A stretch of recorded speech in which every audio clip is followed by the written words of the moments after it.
सुंदरवन में ठंड दस्तक दे रही थी। सभी जानवर आने वाले कठिन मौसम के लिए तैयारी करने में लगे हुए थे। सुगरी चुड़िया भी उनमें से एक थी। हर साल की तरह उसने अपने लिए एक शानदार घोंसला तैयार किया था और अचानक होने वाली बारिश और ठंड से बचने के लिए उसे चारों तरफ से घास फूस से ढक दिया था।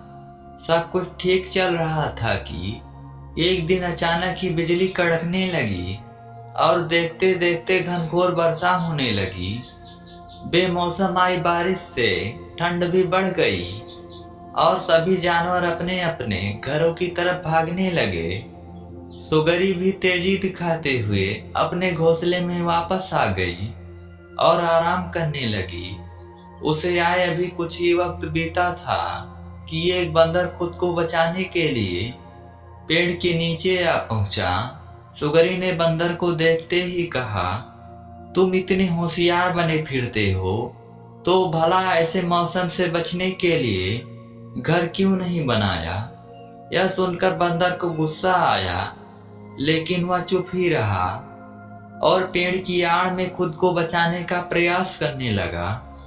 थोड़ी देर शांत रहने के बाद सुगरी फिर बोली, पूरी गर्मी इधर उधर आलस में बिता दी, अच्छा होता अपने लिए एक घर बना लेते। यह सुन बंदर ने गुस्से में कहा, तुम अपने से मतलब रखो, मेरी चिंता छोड़ दो। सुगरी शांत हो गई। बारिश रुकने का नाम नहीं ले रही थी और हवाएं भी तेज चल रही थी।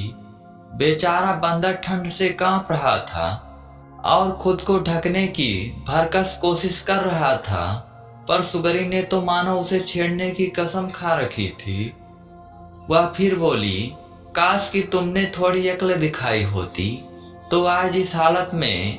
सुगरी ने अभी अपनी बात खत्म भी नहीं की थी कि बंदर बौखलाते हुए बोला, एकदम चुप, अपना ये बार बार फुसफुसाना बंद करो। ये ज्ञान की बातें अपने पास रखो और पंडित बनने की कोशिश मत करो। सुगरी चुप हो गई। अब तक काफी पानी गिर चुका था।